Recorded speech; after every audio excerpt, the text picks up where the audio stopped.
science, it's put in the Quran in like a divine law or divine laws, which means that those divine laws are there times and again. They are repeated. They might come here and there, but in different, maybe in different forms, different type. These signs might happen times and again whenever the cause is repeated. The cause, sins, injustice, transgression, exceeding the limits, etc. In general, turning away from the message of Allah subhanahu wa ta'ala. Okay? Some of objectives of the science are, as we mentioned earlier, to draw lessons and to return to Allah. Okay? As stressed in the last portion of the verse, so that they might return to us, which means to repent and stop all types of transgressions.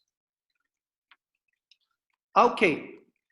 To take or to draw lessons, this is an important also what we call it part. I believe even Dr. Habib has messaged me just a few minutes or maybe about 50 minutes ago about I want to relate this to creativity, because to take lessons or to draw lessons in general, whether it is spiritual or otherwise, as I will explain, we need intuitiveness. So the most important tool in drawing all types of lessons, I put all types, as I said, whether it's spiritual, whether it is educational, whether it is economic. You see, as a result of COVID, now 19, we can see that we are facing lots of challenges in society. So we have social perspective. We have also the health perspective, which is another important issue. As we can see now in many universities, we are facing a problem with education, some challenges in education, etc. Economic, as also you can see. Okay, so we need, what we need is, we need intuitiveness to draw the lessons, okay? So the important tool is thinking, okay? When we talk about the importance of intuitiveness, we are referring to thinking. So the important tools is thinking. This might explain why the Quran uses 20 different terms to encourage it, to encourage thinking. Al-Quran used, tomorrow I have, or Saturday, I have a lecture, another lecture inshallah, on thinking terminologies in the Quran. So, but here, there is a glimpse that Al-Quran used 20 different terms to encourage thinking, okay? To motivate and encourage mankind, not only Muslims, but also to the non-Muslims, to think. Al-Quran used 3 strategies to promote the 20 synonyms. I'm just giving you a summary of the topic Saturday. How those 20 terms or synonyms of thinking are promoted in the Quran. They are promoted in 3 ways or strategies. Questioning, alam tara kayfa fa'ala rabbuka, awalam yaraw, afala yanzuruna. So these are some examples. Number 2, so questioning, praising. Praising those who think, those who use their intellect, those who ponder, those who reflect, those who contemplate. That's another strategy. Number 3, commanding us, commanding the humanities, the mankind, to think, to ponder, to reflect, etc. Okay, one of the most important terms. So one of the terms is thinking itself, tafakkur. But to me, one of the most important terms is tawassum, okay? Or contemplating. So tawassum in Quranic language, Arabic language, means contemplating, okay? Why I'm saying that it is one of the most important? Allah says in Surah Al-Hijr, إِنَّ فِي ذَلِكَ لَآيَاتٍ لِلْمُتَوَسِّمِينَ. Indeed, in that, there are signs for those who contemplate. You know, in the events, in the disasters, in the problems, in the challenges that we face in life or we run into. إِنَّ فِي ذَلِكَ لَآيَاتٍ. It's very interesting. In the same ayah, Surah Al-Hijr, Allah used the singular, إِنَّ فِي ذَلِكَ لَآيَةٍ لِلْمُؤْمِنِينَ. But you see, that's why I'm also trying to infer why contemplation or contemplating is very important. Because Allah says, إِنَّ فِي ذَلِكَ لَآيَاتٍ. So there are signs. Signs here, there are lessons, there are, you know, notions, there are whatever the things that 5 or 6 that we mentioned earlier, marks or proofs, evidence, okay? So many, as if that, you know, the term used here is plural, لآيات للمتوسمين. So al-mutawassimun means those who contemplate, okay? The term has been mentioned only one time in the Quran. Now we go to the, as Dr. Habib said, that we need a new world view. So this is the thing. Creative thinking is based on intuitiveness. Okay, creative thinking is based on intuitiveness, speculation, and design. 3 things: intuitiveness, speculation, and design. These are, so this is the other side of the story. For that, for practicing intuitiveness, speculation, and design, we need contemplation. So I'm going from one step to another step, I hope in order, okay?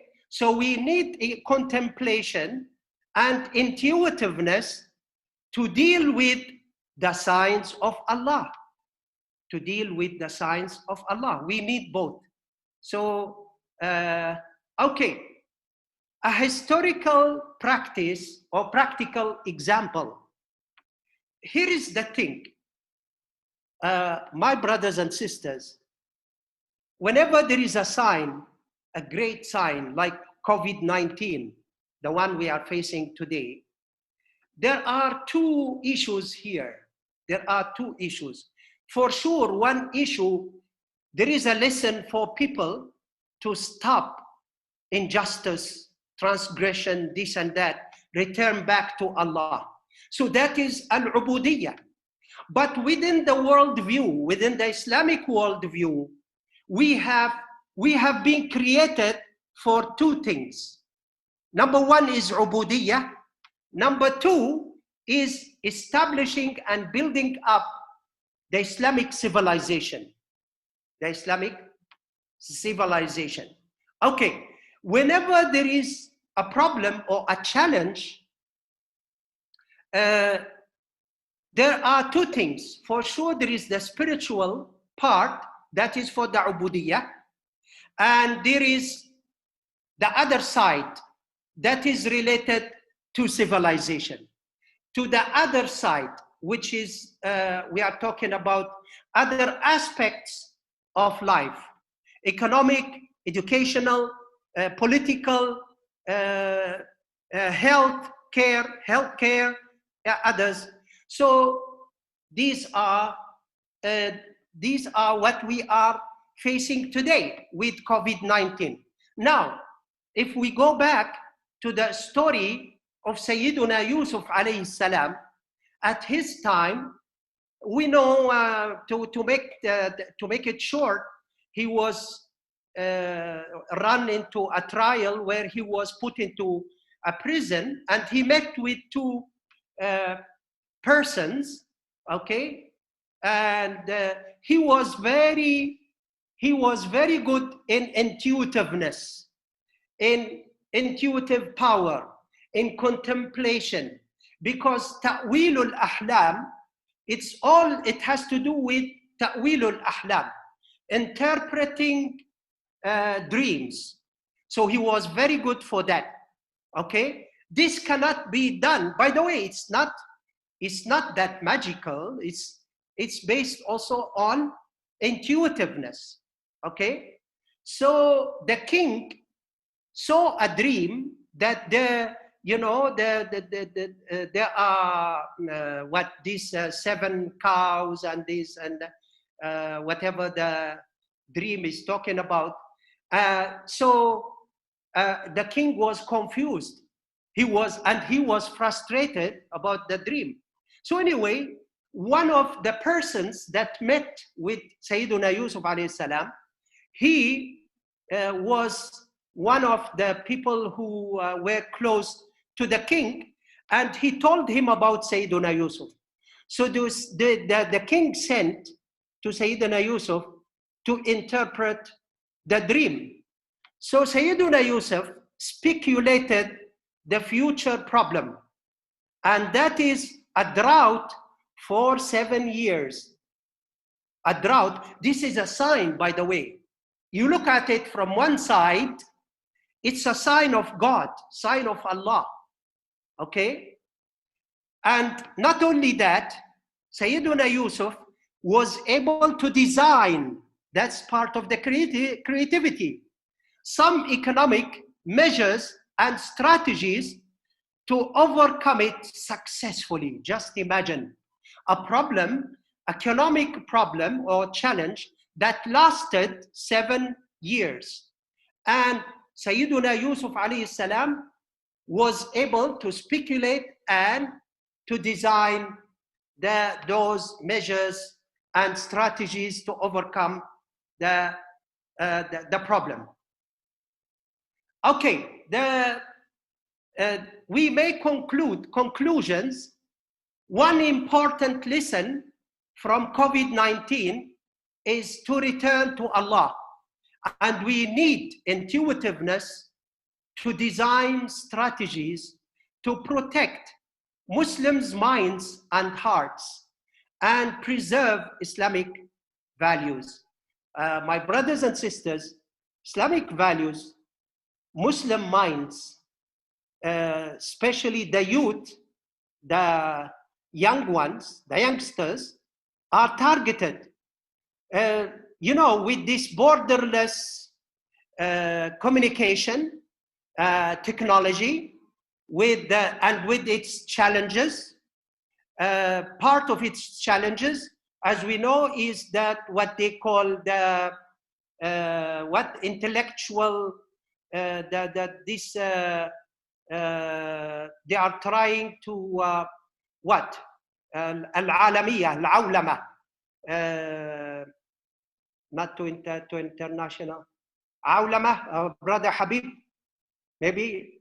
Okay, al-awlama to. The main thing is the Westerns are trying also to promote their values, their lifestyles, their thinking or way of thinking through this technology, okay? So and no longer under brainwashing. Now it's under mind leading.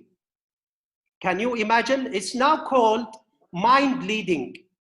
For sure, there is the positive side of mind leading, and we should be also part of this team who can, for the Muslim intellects. I believe that, alhamdulillah, most of you, if not all, we belong to the intellectuals, Muslim intellectuals. We should take our part in leading the minds, especially for our, as I said, for our youth, for our societies, for our communities, okay? So to protect them and so that they benefit from this, from technology and other challenges that we are facing today, okay? But at the same time, how can we preserve our values, our value system, our beliefs?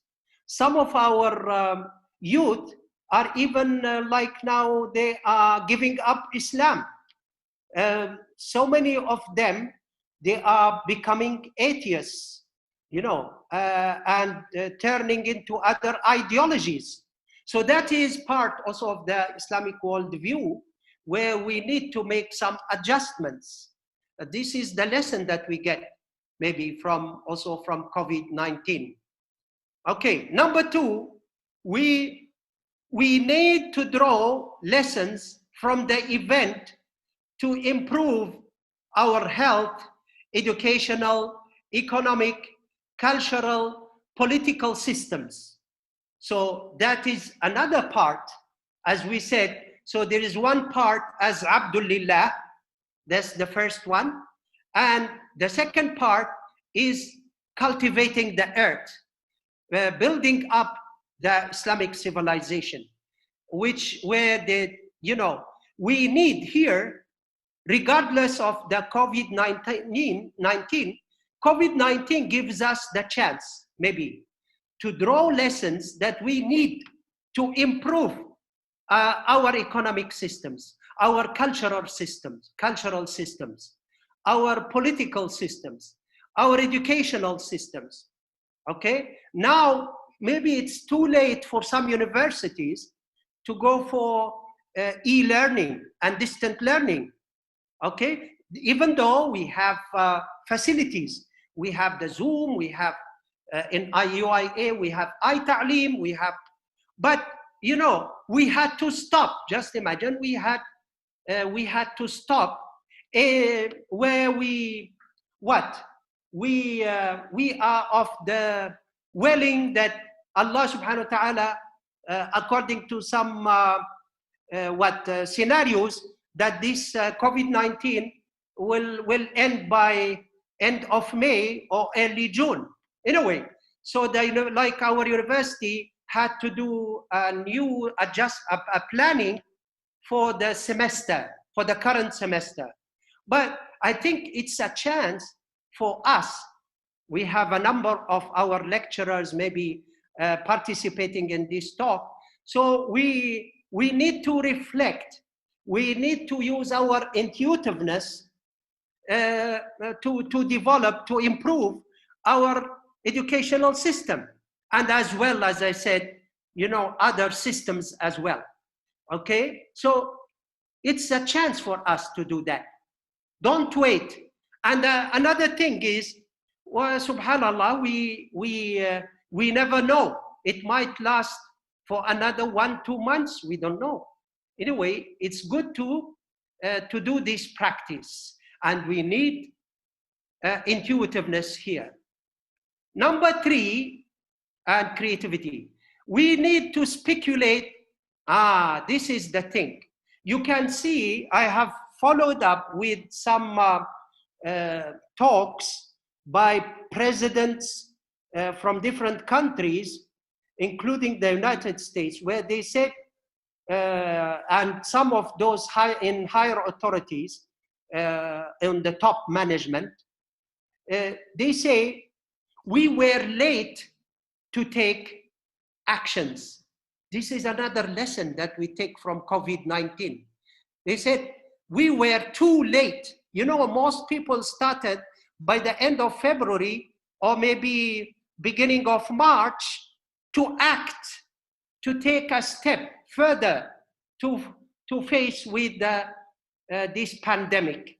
Okay, so what we need is speculate, even based on COVID-19 itself. It might give us the basis.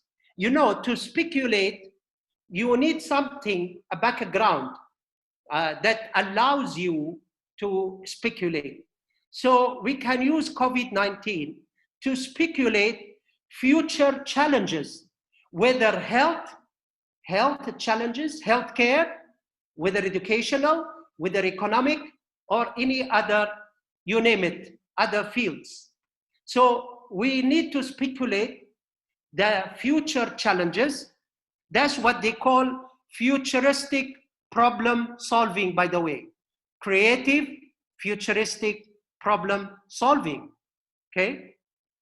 You speculate what might happen after 10 years, 5 years, even 50 years, and then you go back, after you speculate, you go back, what do we need to do in order to be ready for such changes, for such challenges, okay? So the world is changing, and there is a lot of challenges, okay? Then we need, after speculating the challenges, we need to design measures and strategies to overcome the challenges. So that is the third step of my conclusion. We need to speculate and design strategies for future challenges. And we may move from where we are now. Usually, creative thinking starts with where we are now. You start from the inbox, and then you go out of the box. And that's what is meant by speculation and design. By the way, for all these, we have, I want also, this is the conclusion of the conclusion. For all these intuitive thinking, for speculation, for design, there are skills that, alhamdulillah, our university UIA is offering and teaching for our students for the last 20 years. So there are skills we need to improve for sure.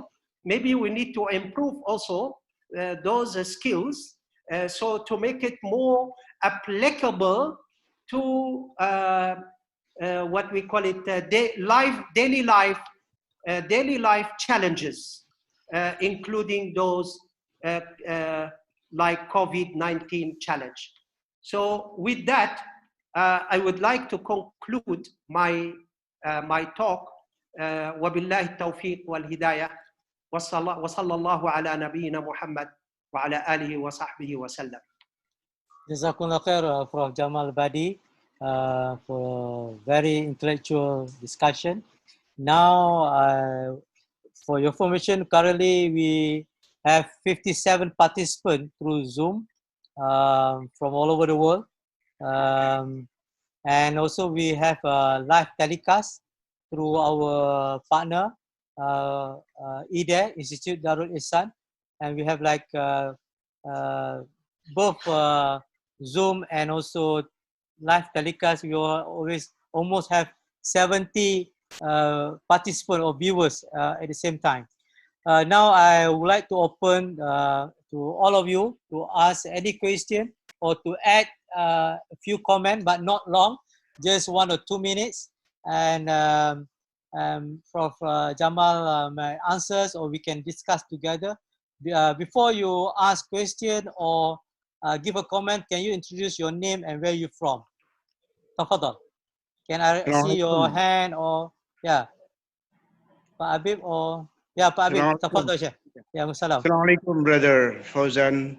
It's a great honor and a great pleasure to see you again, Brother Yes. Professor Jamal Badi, Datuk Jamil, Barakallah. Prof. Fauzan, and all of you.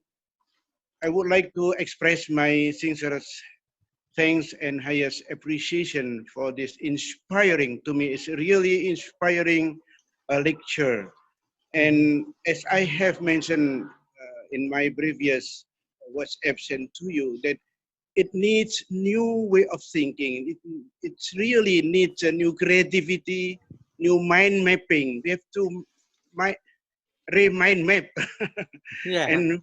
and also to have a new way of looking at the world, at the universe, at ourselves, and our relationship between human being and the universe. And from my personal view in terms of the peace studies, that we have to end up all of the enmities of the destruction by the war, and we have to end up all uh, the armed races, which is not really needed to our situation. We have to go to the more human security, the security of economic security, health security, cultural security, by the new way of looking at our future. It's our common future. It's not one big country futures. It's our common future, a human future. So we have to have new way of looking at the future as in the Quranic literacy. We need a new Quranic literacy in the era of post what you call normal era. So please, Brother Professor Jamal Badi, guide us and enlighten us on the way of looking at the new world for the future of the pandemic COVID-19. Thank you very much. Jazakumullah Jazakumullah. khair. Thank you. And Tafadhal, Prof. Jamal. Thank you, Pak Habib. Okay, the new way of thinking. For the new way of thinking, thinking, whether it is, by the way, it's a universal, it's one of the universal phenomena, by the way. Thinking is thinking, but the thing is to teach. One thing to me is to teach our students the thinking skills. What they need is the thinking skills, whether from the Islamic or Western perspective or other perspectives as well. So we need to pay attention to the new generations. And I believe other universities in Malaysia and other parts of the world, Islamic world, they need to follow the example of UIA by offering maybe these. I know that OSIM, USIM, and some other universities, they are also offering these kind of courses. So, but we need to improve also those courses. In this course, we teach the students the lateral thinking skills or creative thinking skills, through which they are able to change perceptions, their perceptions. So that can be what Dr. Habib is talking about, can be done through the structures of these lateral thinking skills. We can do that, okay? But you need to change the mindset. We need to change the mindset of our students so that they are, number one, they are aware of those thinking skills, and they are able, not only aware, because understanding is one thing, but also they are able to use them in their real life. That is very important. So if we start slowly, inshallah, over the years and decades, I'm sure that the Muslims will hopefully be in a better position to deal with their problems and challenges, and to, as Dr. Habib put it, to overcome those challenges together, maybe even with others from whether from other countries, societies, cultures, religions. Yes. Thank you, Prof. Jamal. Yeah, you said that we have to introduce these courses, critical thinking, literal thinking, and to see what is going to happen in future studies. I have a question from Imam Hanafi Al-Jawhari. He asked a question. He said, in my mind, this COVID-19 epidemic, or not just epidemic, it's pandemic now, it's all over the world, is the war of knowledge and technology. What must Muslim scholars do facing this war? Thank you, Imam Hanafi. You are from Indonesia, I guess, Imam. From Jawa, Surabaya, or Jakarta? Okay, I can hear you. You have to unmute the microphone there. Okay, thank you. Okay, tafadhal, Prof. Jamal. This is a question from Imam Hanafi. Yeah. Actually, that's what I also mentioned in my talk, that there are two aspects of the problem or of the pandemic. Okay. One of them, which I stated clearly, the second part, which I called the other story, the other side of the story. What Brother Hanafi called war of knowledge. Well, this war of knowledge, that's why this requires that for us, we Muslims also, we need to improve our systems, all our systems, okay? All the systems that I mentioned and other systems as well. So knowledge now is not just about knowing. No, manipulating the knowledge is very important. Arranging the knowledge, as they call it now, knowledge arrangement. Okay. Now they talk about intelligence, artificial intelligence, and many others concepts related to knowledge. So in order to do that, we need to be equipped with, to me, we need to be equipped with the proper skills, we need to be guided and equipped with the skills. These skills come from two sources. Number one, from Islam inside itself, from Quran, from the Sunnah. That's what I'm trying also to do in my research, in my books. That's one thing. And then we have another source, which is, as I said, thinking and creativity is universal. And now it's shared, knowledge sharing also. This is another thing related. So it's not just war of knowledge, it's also knowledge sharing. So now there are numerous books which are available as a PDF written by others, okay, by the non-Muslims. We need also to explore, we need to read and explore and benefit from their experience and from their also whatever they reached through the findings, the research findings. So we need also to be updated. And then when we talk about knowledge, we need to be updated in those important areas. And also in all other areas, okay? Economy now, with the Bitcoins, with the many new, what we call introduced concepts, we need to be ready for that. We need to have our also views, our scholars. I know like only a few researchers from Kuliyyah of economics who written articles about some of those issues. So but we need to share also, sharing this knowledge. I believe that what we are doing now also via this Zoom is knowledge sharing. We need to share our experience. We need to share our also with others, Now we are starting, alhamdulillah, maybe hundreds of universities all over the world, Muslim world. We are going to share through Zoom our UIA experience in creative thinking, in also education, Dr. Prof. Dawood Al-Haidabi, in many other areas, Prof. Munjid. Okay, so I think one other thing is sharing, knowledge sharing.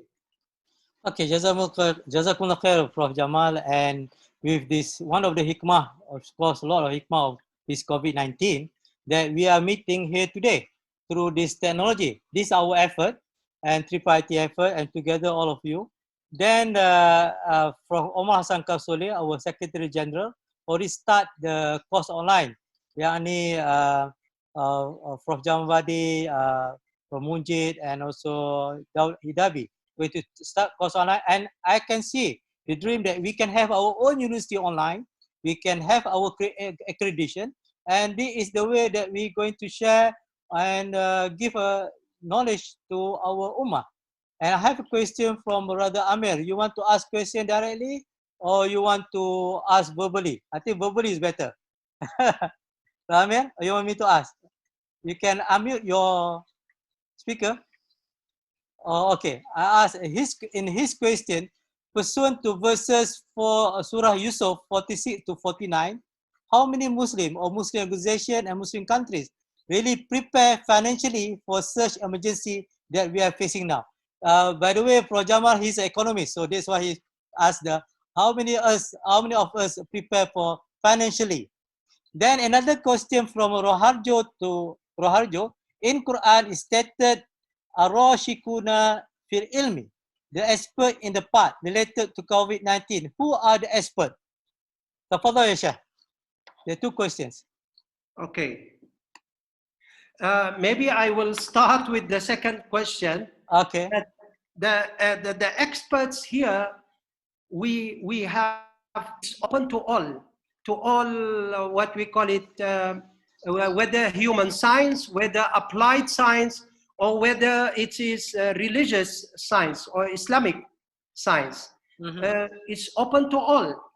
We need the input from everyone, so that, you know, to help the community, the society, and the humanity, as part of our UIA song, Prof. Fawzan.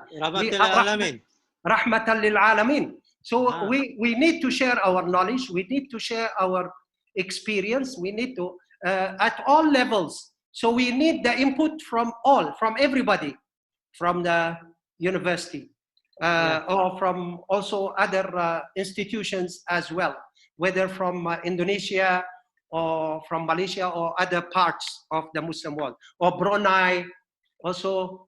Okay, so that is the second part. The first part, this one, I think we need the expert.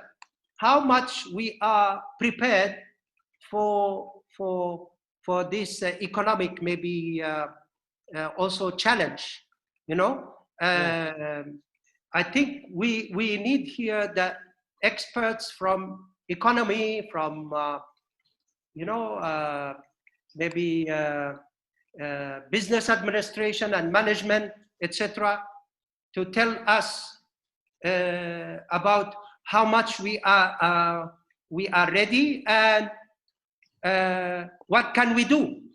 What can we do to help? This is open actually to all. This is a question that can be posed or sent to every single Muslim. What is our role to play?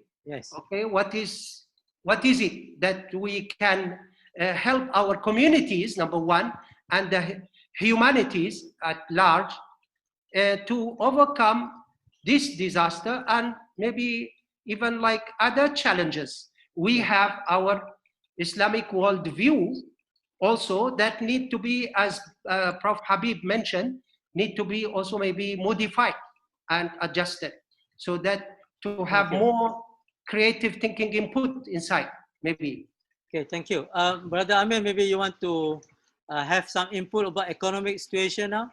By the way, Brother Amir is former advisor to Deputy Prime Ministers on economic. Tafadhal, Brother Amir. Assalamu alaikum. Can you hear me? Yeah, yeah. You can hear me. Okay. Yes. Thank you very much. My apologies for coming in a bit late. It's So I okay. had some other things.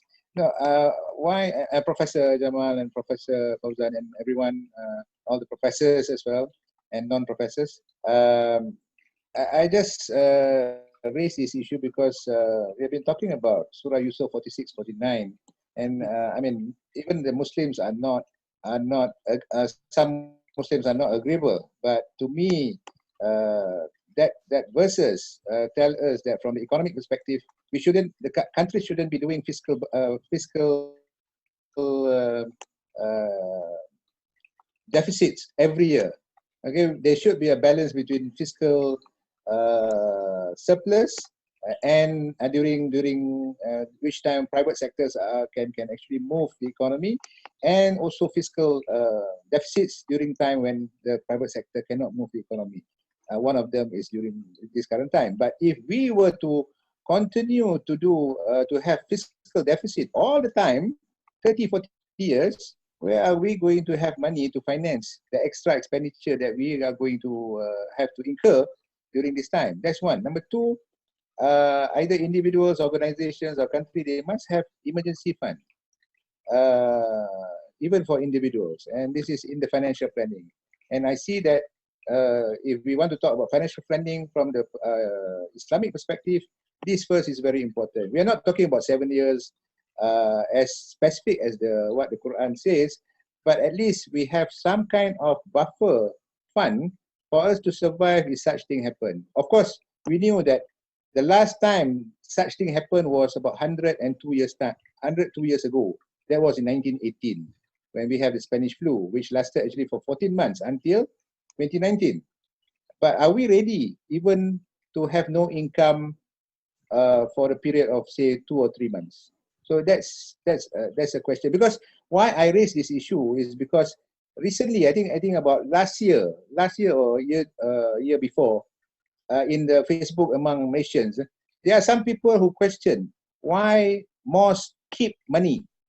Why can't mosques distribute everything that they have to people? And now I hope these people will understand that kind of mosque, that kind of musalla, that keep some fund, that keep some reserve, they can actually use the money to help the people surrounding the area.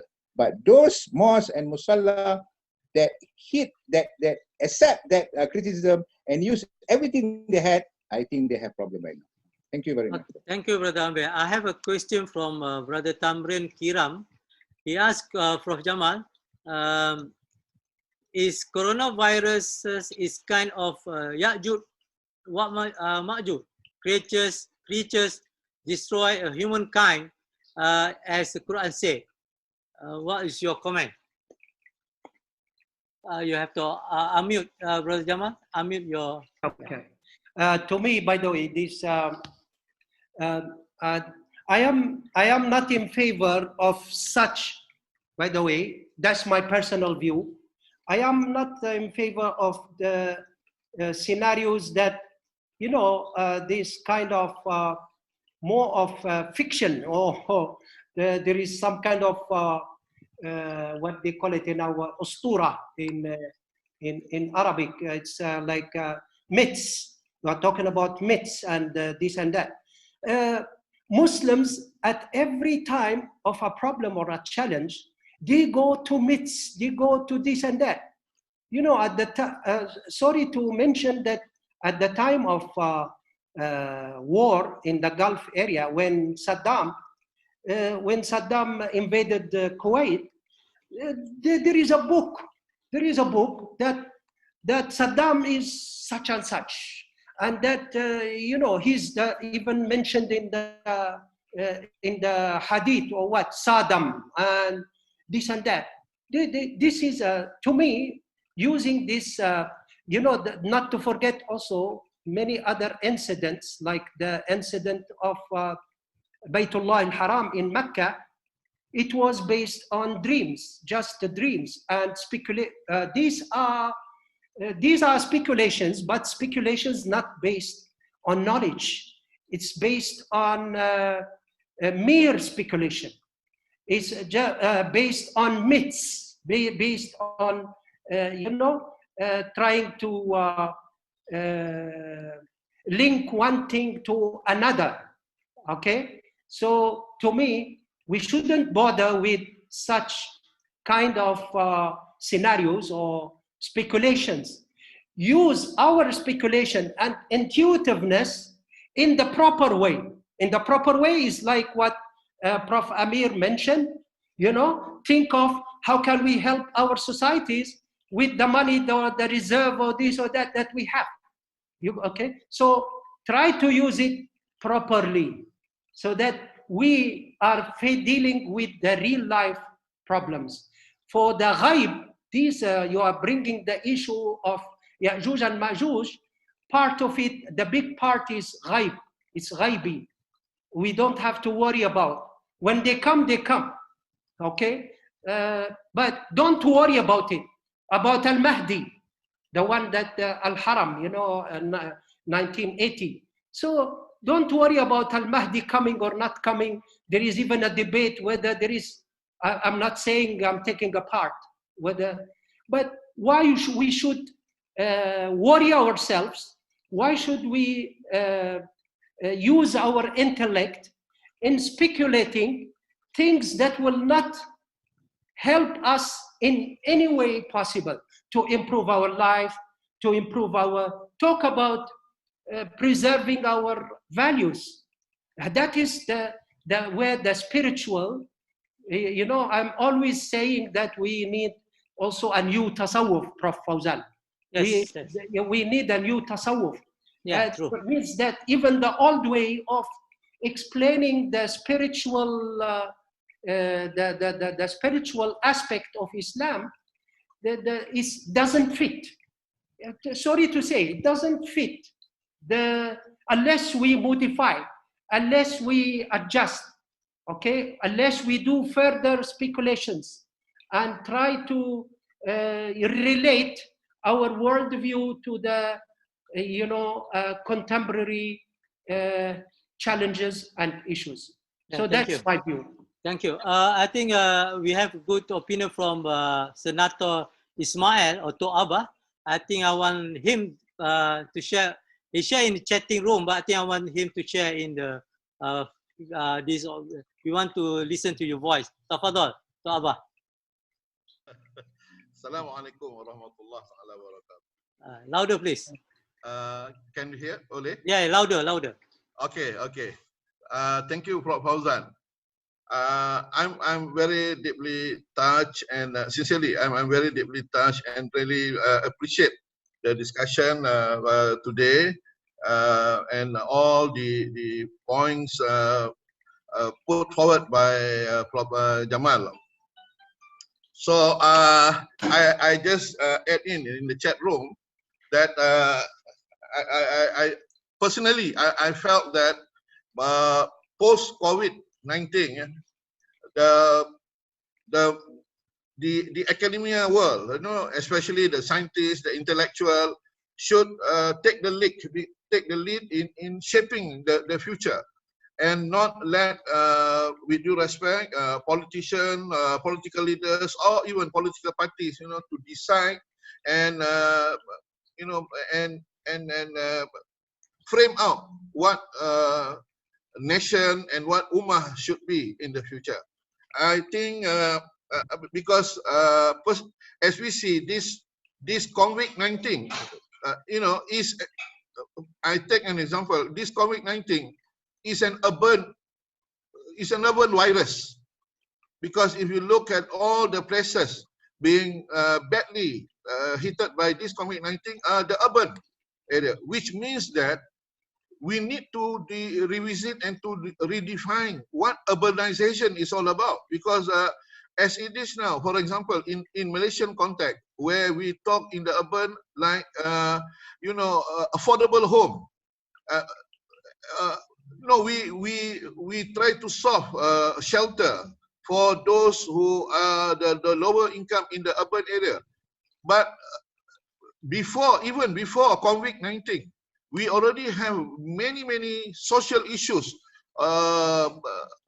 about people living in a shelter where big family with a very lower income and no proper help system, support system there, recreation, education center for children is already created social problem. But now with lockdown, in the lockdown situation with COVID-19, the worst area hit and the social issue, including about stress and psychic impact to those who are living in this area is terribly very bad. And there's no concerted effort yet to help these people who are living in this area. So I believe that this post-COVID-19, this pandemic, the intellectual world, academicians especially, the scientists especially, must step forward to take the lead to save the ummah and of course the humanity. Wallahu alam. Assalamualaikum, Syekh. Waalaikumsalam warahmatullahi wabarakatuh. Anybody else want to ask a question? Can you raise your hand like this and then I can notice you? Anybody? Otherwise, I go to chat room. Now we have 69 viewers plus 5 with from the broadcasting through live FB. I have questions from one Muhammad Yusuf Wanchi Al-Zaini. He said, is it an israra to mankind, israra or ishara to mankind to make alignment to their sustainable life? Ishara. So yeah, right now we call it quarantine. At the same time, we said Quran time. So we have to reflect, as Dr. Abba said just now, to lock down ourselves, to reflect what we're going to do next. Same thing with Brother Amir Ali. He said that what is a Muslim scientist, Islamic University worldwide, should involve in development such a vaccine or their own or collaboration with WHO. We know one Dr. Amalina from UK, I mean Malaysian in UK is involved in the vaccine. So now, Prof. Jamal, you have any comment on that? Unmute the speaker. Yeah. To me, I think it's a healthy. I attended in 1997. I attended a conference in Singapore, and it was about thinking and infusing thinking into curriculum. So anyway, 3 presenters were talking about asking questions. I think it's healthy that we also ask questions. Whether we answer the question or not, that's a different matter. Asking questions is the key to knowledge. Yeah. That's very important. Yes. And they say in one, I still remember, one presenter, they said, he was from UKM, I believe. He said that it's better for participants, for students, to go out of the session, in this case, our case, or classroom, to go with questions better than to go out with answers.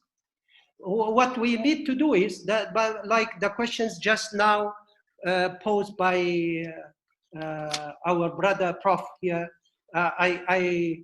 what's his name, Prof? Fauzan? Amir Ali or Tokaba? Tokaba. Senator. He's senator. Okay. Yeah. I mean, we need to ask questions. And by the way, that is another thing in the Quran that I would like to share with you. Al-Quran didn't just command us and encouraged us to think, it provides at least, based on my research, 15 styles of thinking. One of them is inquisitiveness, inquisitive thinking style. And just imagine about 1,256 questions in the Quran. 1,256 questions in the Quran. It's building up the inquisitive mind. We need to, I mean, the positive side, you know, not the problematic, the one that, no, we want questions that lead to knowledge, as our scholars put it. The questions that will lead to knowledge, that will lead to solving problems. We need to ask. And by the way, also I have my sessions on intuitive thinking skills. Yeah. What happened? Is it? Are we? Yeah, still you share the screen. You share the screen. Ah, okay. So the one of the Imam Hanafi, Imam Hanafi, can you stop sharing the screen? Okay, go ahead, Prof. Jamal. Yeah. you know, okay. When you talk about intuitive thinking, it's about 2 hours session. The most important part in intuitiveness and intuitive thinking is asking questions.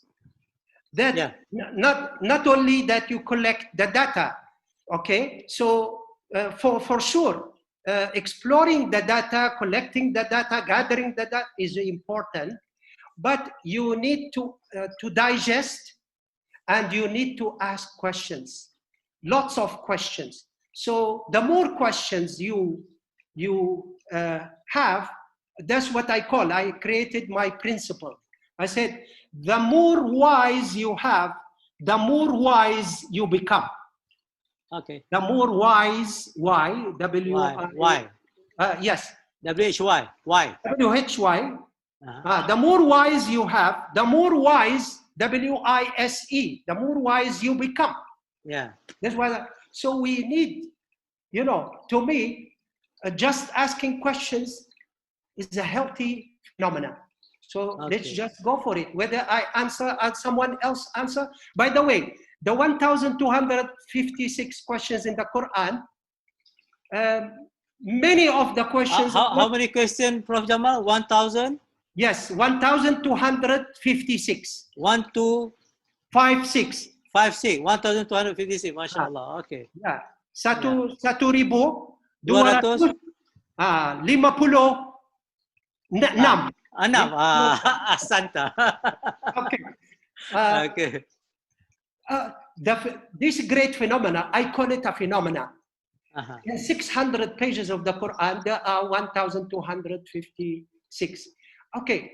In this phenomena, I've written 2 articles on questions in the Quran, by the way, and maybe we can share with our colleagues about the mindset also, about Muslim mindset, and about questioning and questions in the Quran.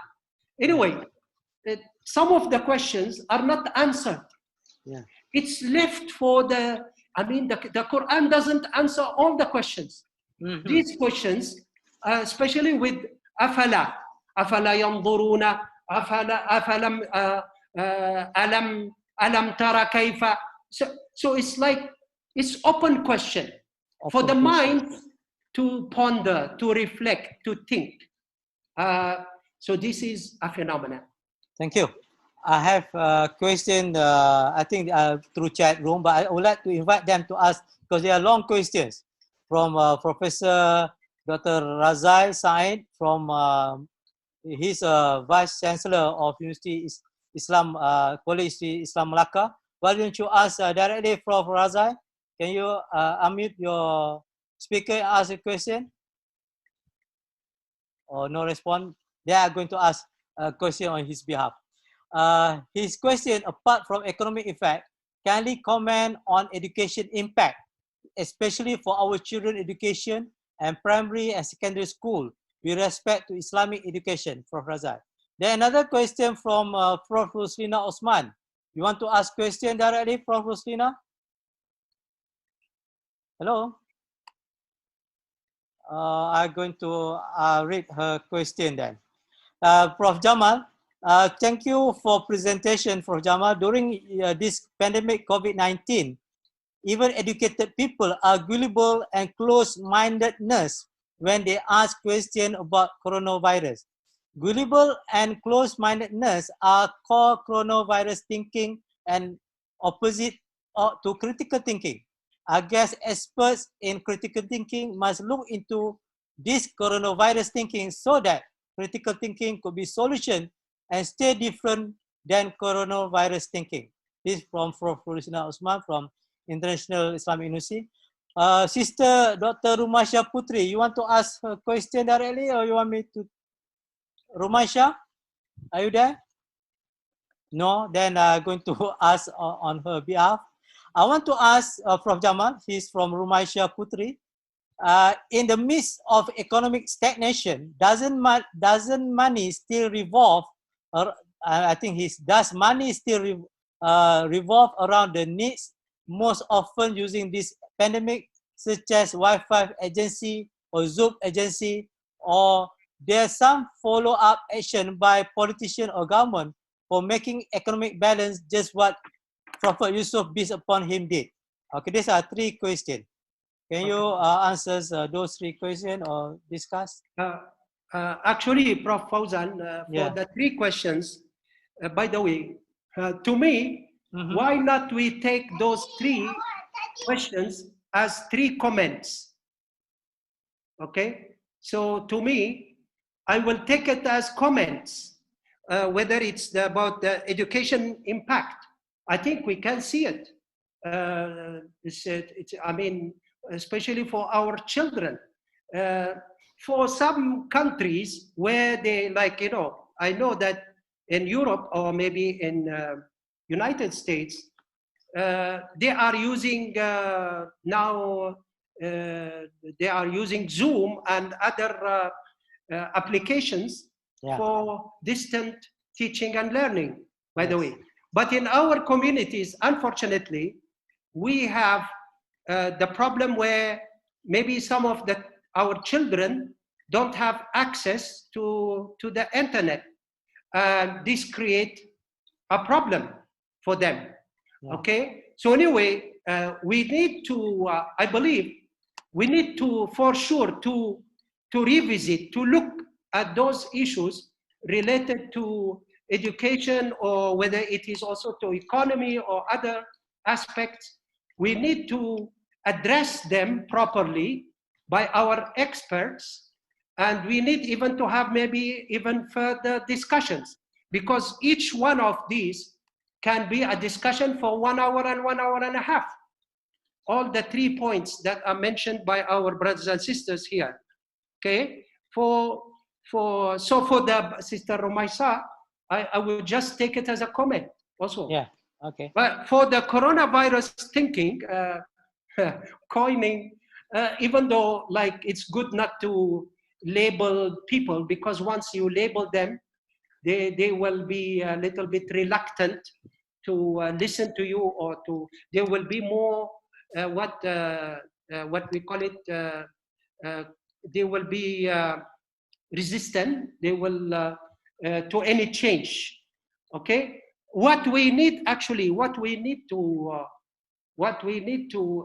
teach or to spread or to promote is both critical thinking and creative thinking, because there are two, as we know, two separate, even though they are interconnected, they are complementary. But we teach both. I mean, in UIA, we teach separately. Thank you. Islamic critical thinking, one thing, creative thinking and problem solving is another subject. Anyway, we need, I believe, we need to promote, we need to help our, by the way, our, what we call it, communities, to improve their way of thinking. Just sharing with you, like according to Delphi report in the 90s, they mentioned that critical thinking skills, the most important are 6. The first one, they put interpretation. Interpretation. Okay, I tell you, Umberto Eco, the Italian philosopher, he wrote 2 books, each book maybe around 300 pages, about interpretation. One of them is translated to English, interpretation and over-interpretation. Anyway, interpretation. To interpret, you need to also, you need intuitive thinking, because you need to know about lateral thinking, how ideas are formed, how they are structured, how can we play with that structure so that we can change perceptions. All that is discussed also in creative thinking and intuitiveness. So we need to share this knowledge, to me, based on my experience. We need to share it with our students and our community. Now, these skills are, by the way, when I attended the conference in Singapore, 1997, there were presentations from some countries like Venezuela, from South America, right? Yes. You see, all the way back to those days, they said they already have experience of about 5 or how many years using games in schools, in elementary schools, and even in what they call them, kindergarten, to promote thinking and creativity. So through educational games, what they call the educational games. So we need to improve these systems, educational systems. There's a lot to be said and discussed. Okay, so it takes time also. By the way, it takes time to change the mentality, to change the mindset. Islam took a long time, you know, Quran, to change these the mentalities. By the way, one term, if you allow me, Prof. Fauzan and the others. Go ahead. I remembered, I told you there are 20 terms in Quran for thinking, synonyms. One of them is hasiba. Hasiba. This is called, I called it calculative thinking. It's called calculative thinking. Hasiba, a hasiba. So, by the way, it's repeated in the Quran. What I know, around 50 to 60, more than 50, let's say, it's more than 50 times repeated in the Quran. Do you know that this term, hasiba, is to change perceptions? Quran came to change, either to establish new perceptions or to change wrong perceptions. So one of the means to do that is through the term hasiba, calculative thinking. Okay, so but even though it took Quraysh, it took many other tribes decades to interact with the Quranic message, to listen to it. So when we talk about promoting, let's say, creative and critical thinking, whether the standards, the skills, this and that, we need sabr. We need to do the effort, and we need to do it properly. And then we need time. We need time. Okay. Yes. Okay. We have almost 8 minutes to go before we start at 4 o'clock. But I have 2 questions from one, Dr. Fadilah from USIM, if I'm mistaken. Then another one, Raharjo from Indonesia. Now I would like to invite Dr. Fadilah Ali first. Go ahead. Assalamualaikum, Prof. Jamal. Assalamualaikum. I hope you can hear me clearly. I don't know. But I'm Fadilah from USIM. Sister Mona, yeah, go ahead, Fadilah, yeah. Okay, I'm Fadilah from USIM. I would like to ask you a question about the leadership values or traits of our Muslim community in addressing COVID, not only now and but afterwards, because at the first instance when COVID came, we actually, in some sense, was successful to show the world on how accommodating Islam is. From our daily routines of doing ablution, and how Islam promotes what is first essential, awlawiyat, and to promote ease and not to harm. So at the first instance when COVID struck us, the whole world, I think by social media, have already noticed how Islam is a very practical religion to live. And then when time went, we saw from our own community as well that Muslim Ummah were the ones who continued in doing congregations and ignoring common calls towards curbing the virus. So this is one example of how perhaps in some instances how divided certain parts of our community can be, maybe because of ignorance, or maybe because of perhaps lack of leadership of the Muslim community itself. So I want to know your point of view, from your point of view, the Muslim Ummah right now. Are we in the right track? Are we going towards for common purpose with the rest of the world, or are we still not learning or relearning the religion as how we should in taking chance of this COVID? Thank you. Okay, thank you. I have another question from Raharjo, Raharjo from Indonesia. Can you unmute and ask a question, Raharjo? Raharjo, or you want me to read your question from the chat room? Okay, maybe just read his question. His question, what should we do related to COVID-19, may refer to the Quran, which is stated, Ya ayyuhalladzina amanu sta'inu bisabr was salah. This, the first way is sabar, the second way is salah, ubudiyah or tawakal to Allah. As Prof Jamal stated, what does mean by sabar? This is one question. Then I have a question from Fedwa Nushat. I think I'm going to read the questions. Jazakallah khair, Prof Jamal. I would like to express my grief on the increased technology among children, especially due to online classes. There is increased exposure to screen, which turn makes small children to be addicted to these technologies. In India, there are a lot of children who are mentally affected due to this improved technology, internet and smartphone.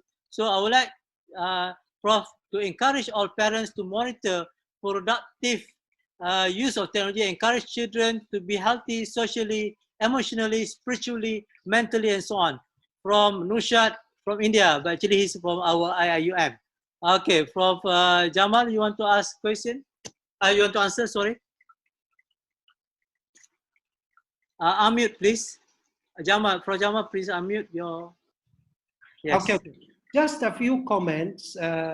Again, thank you, brothers and sisters, for these questions and comments. For the first question by Prof Fadila from USIM, I think there is very important issue. Are we in the right track or not? Are we up to the level or not? I believe as a Muslim, we have one nice concept which used to be part of also at-tasawwuf. They call it the muhasabah. It's a Quranic term in a way. It's a Quranic term, muhasabah. In muhasabah, self-reckoning or self-accountability. To summarize or to make it short, no matter how perfect you are, you know, this concept, muhasabah and muraqabah, asks you to always improve. I mean, never consider yourself that you reached the top or you reached the level. So I think there is no harm in admitting that we are not up to the level. When it comes to what to do, how to, even though we have the positive side mentioned by Prof Fadila, alhamdulillah, there is a great thing. the positive side. But the other side, whether we are in the right position or not, I think we need to improve no matter what. We need to improve and go further. So that's the first one. Number for Brother Hajo, what to do, or استعينوا بالصبر والصلاة. Okay, one thing that I would like to mention here is he asked about the sabr or patience. Well, you know, sabr as a concept, Islamic concept or value, is related to many. It's related to many issues, to qadr, to you know, to what we call it, difficulties, running into difficulties, challenges, etc. So COVID-19 is a challenge. It is mihna. It is, you know, that it's a trial. So we need, that's why, for sure, we need sabr. This, if we can do it properly, and if we can explain how people can exercise sabr, I believe that we will have less cases of frustration, less cases of, you know, people, I heard many cases, this is even in the West, by the way, who are, what we call them, the psychologically, they are under frustration, under this and that. There is a term. Mental illness, stress. Stress, yes. They have also, there's a specific stress, which is negative stress. This is because of there is no sabr, there is no patience. But sabr doesn't mean that we stand still. We have to move. We have to do something. We have to improve. We have to solve the problem. We have to overcome the challenge. This is the thing. So sabr alone is one thing. So that's what I said. We have ubudiyyah, two purposes we have been created for. Ubudiyyah and Islamic civilization, cultivating the earth. They should go also together so that we live a better life. For the last one, I agree also with the I don't know who presented that. Fedwa. Okay, sister, that parents need to supervise and monitor their children behavior when it comes to the use of technology, because there is the misuse of technology and abuse. There is the abuse and the misuse of technology. And there are Satans who are also there to misguide our youth and our children to the wrong direction, whether they name it this or that. So for sure, there is a role for the parents to play so that they monitor and supervise their children. They benefit from the positive side of technology, and at the same time, they are protected from the negative side. That's all I can say in these few minutes. Okay, thank you. For Fedwa Noshad, I would like you to read, or others to read, this book called titled Glow Kids. Glow Kids, the author of this book is Professor Nicholas Kadaras, where he put it, he's a neuroscientist, professor clinical from Stony Brook Medicine from United States, California. It's very good book, and Glow Kids, and inform us how dangerous these when the children, especially younger than 7 years old, attached to mobile phone and so on, screen, they call it addicted. Glow Kids, I mean, they're addicted to a screen.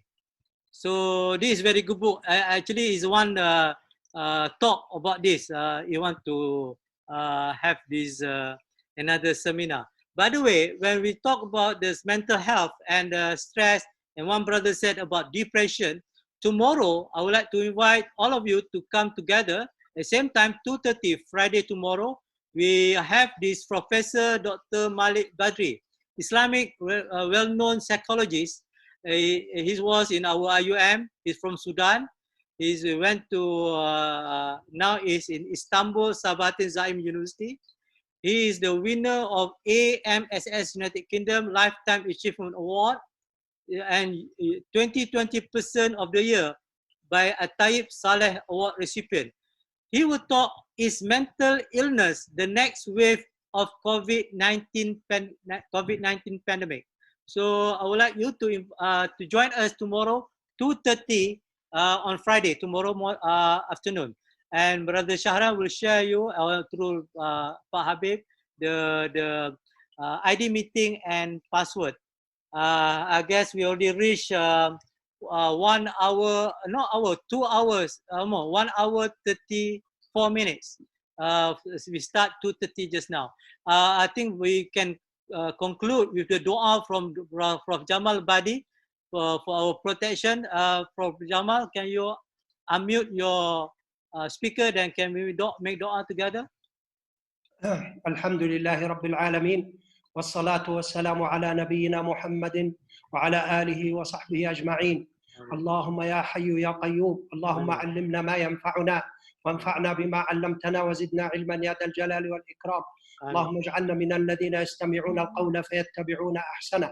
اللهم يا حي يا قيوم اكفنا والمسلمين والمسلمات يا رب شر هذا الفيروس وشر هذا الوباء، واصرفه عن بلاد المسلمين خاصة وعن العالم أجمع يا رب العالمين. آمين. اللهم اصرفه عن الأرض يا رب الأرض والسماوات، يا كريم يا حي يا قيوم. اللهم احفظنا بحفظك واجعلنا من الذين أدخلتهم في رحمتك، واجعلنا ممن اختصصتهم برحمتك يا ذا الفضل العظيم. اللهم وفقنا لأداء رسالتنا. اللهم وفقني وزملائي هؤلاء والذين يستمعون والذين يشاركون معنا. اللهم يا رب وفقنا جميعا لأداء رسالتنا على أحسن وجه يرضيك يا الله تعالى يا رب العالمين. اللهم آمين. ونسألك أن تتوفنا مسلمين يا رب العالمين. اللهم تحشرنا مع سيد المرسلين وصلى الله وسلم وبارك على نبينا محمد وعلى آله وصحبه أجمعين. Yes, Alhamdulillah, amin, amin, ya Rabbil Alamin. We close with Tasbih, Kafarah, and Surah Al-Asr. Subhanakallah wa bihamdika. Ashhadu an la ilaha illa anta astaghfiruka wa atubu ilayk. Wal 'asr innal insana fi khusr illa Assalamualaikum warahmatullahi wabarakatuh.